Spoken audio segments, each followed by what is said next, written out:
Welcome to the Triathlon Nutrition Academy podcast. I'm your host, Taryn. I'm an advanced sports dietitian and I specialize in endurance sports nutrition, in particular triathlon. With decades of experience helping triathletes with their fueling, I'm here to break down the science and sports nutrition to make sure you have practical insights to improve your performance and health. Today we're diving into the difference between the Maurten 100 and 160 gels. Both products have definitely gained a lot of popularity among endurance athletes over the last couple of years. The Gel 160 is new to the market at the moment, and they've gained popularity particularly because they are the on-course race nutrition at any Ironman branded event globally. So what is the difference between the Gel 100 and Gel 160, and how do you decide which one is best for you? Now, as a triathlon-specific dietitian, I've worked with athletes of all levels, right from grassroots beginners all the way up to Kona winners, to navigate the intricacies of fueling strategies, including what to use, when, and most importantly, why. Because my goal is to cut through all the noise and the marketing BS to make sure that you understand the benefits of all the options you have based on your training and racing needs. In this episode, I'm going to break down the difference between Gel 100 and Gel 160 and explain a little bit of the science behind Maurten's hydrogel technology. Whether you're aiming to optimize fueling on the bike of a full distance race or you're just looking for the best option to support your long distance training, I'm going to help you choose the right fit for you so that you can perform to the best of your ability on race day. So grab a drink, crank up the watts if you're on a trainer, and let's get into the details of what makes these gels unique and how to use them to your advantage. The main difference between Maurten Gel 100 and Maurten Gel 160 is the nutrition content, and specifically the carbohydrate and energy. So here's what it looks like. The Gel 100 contains 25 grams of carbohydrate, providing 100 calories of energy per gel, which is what gives it the name Gel 100. Sodium, it has 20 milligrams per gel, and it comes in a 40-gram packet. Whereas the Gel 160 contains 40 grams of carbohydrate, so 15 more grams, and it provides 160 calories per gel, hence the name Gel 160. It has slightly more sodium at 30 milligrams per gel, and it is a larger packet. It's a 65-gram packet, so there's more gel in the actual packaging. Both provide the 0.8-to-1 ratio of fructose to glucose, so there's no difference there. All of the ingredients are the same. The only other thing to mention is that the 160 doesn't seem to come in a caffeinated version like the 100 does. Now that may be on the cards in the future, but at present, at time of recording, there is no caffeinated option of the Gel 160. Now, more is not always better. You might be thinking, oh yeah, I'm going to get more carbohydrate in my gel, so why wouldn't I do that? Different situations require your fueling to be different, and you would take a different approach depending on what you're trying to achieve. So just because it exists doesn't mean that more equals better. Both gels do use the exact same hydrogel technology.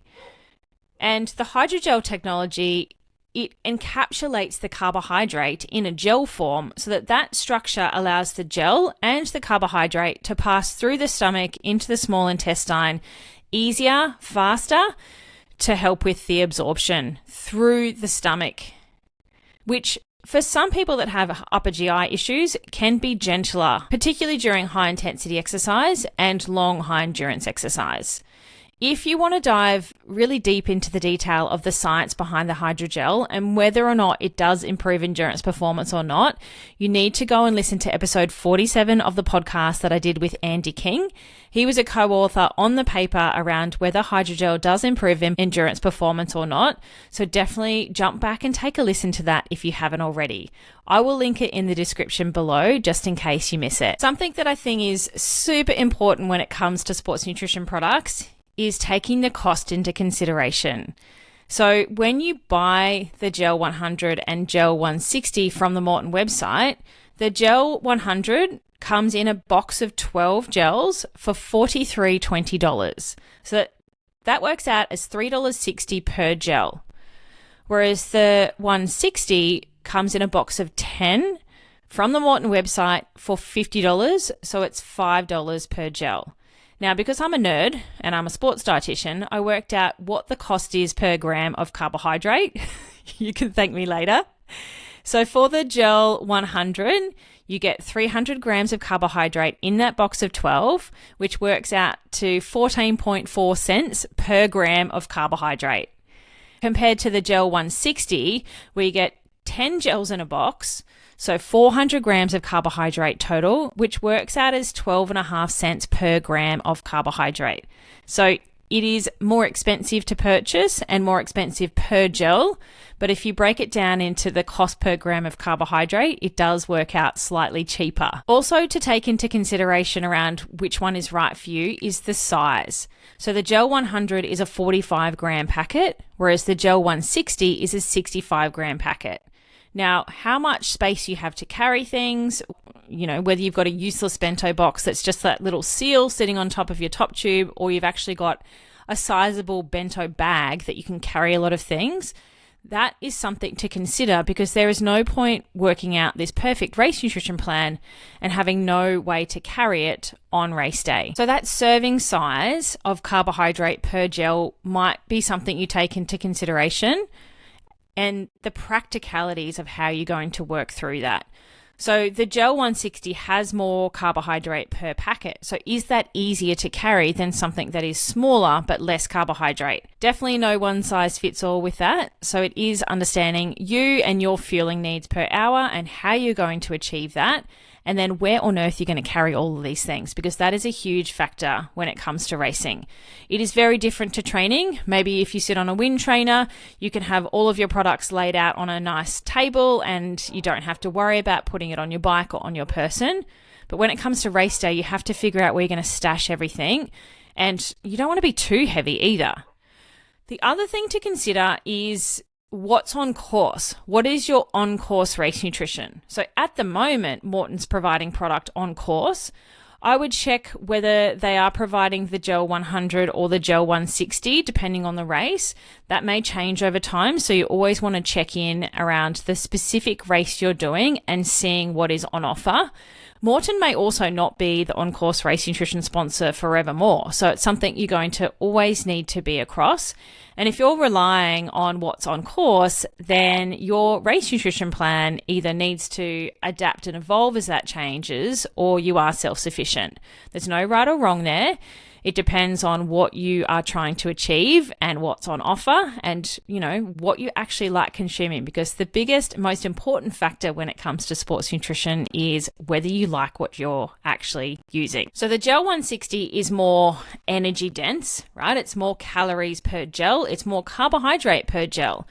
And so if you need more carbohydrate per serving, that can be advantageous. But for somebody that is not looking to fuel that high, or has trouble fueling that high, then that one could actually be deleterious. So it's something you definitely want to check in training.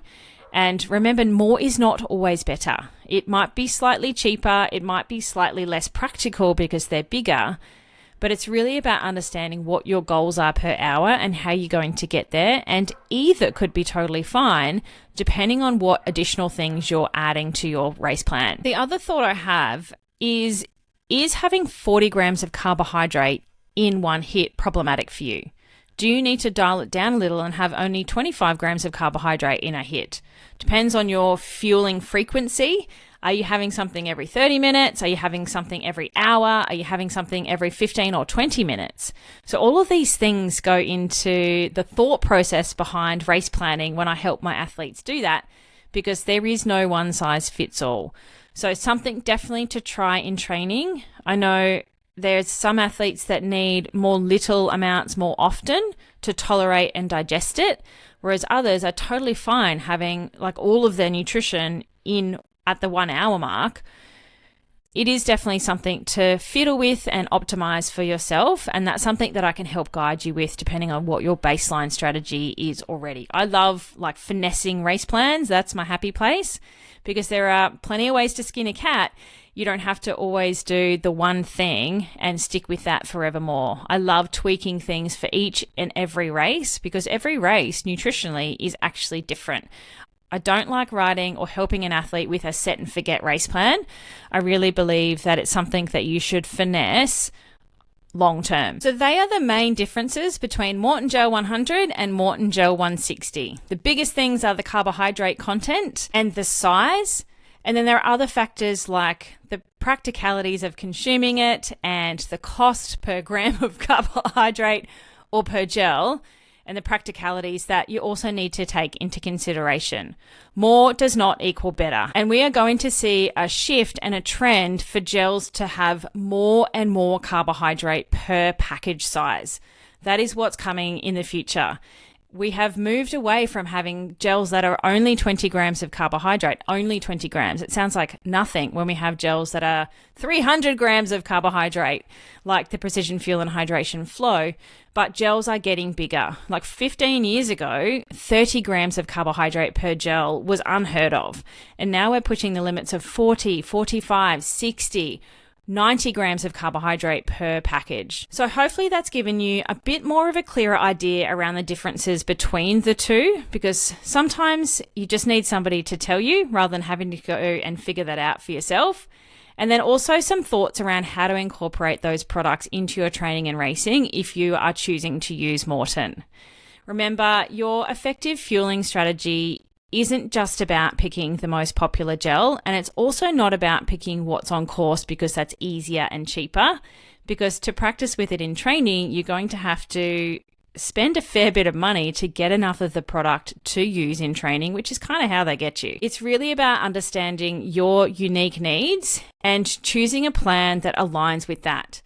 As a triathlon dietitian, my goal is to empower you with the knowledge and understanding to make smart fueling choices that work for you, not against you. So whether you are getting ready for your very first sprint try, I would suggest you probably don't need these gels for your first sprint try, side note, or gearing up for another full distance event, understanding the details of your race nutrition plan is a game changer.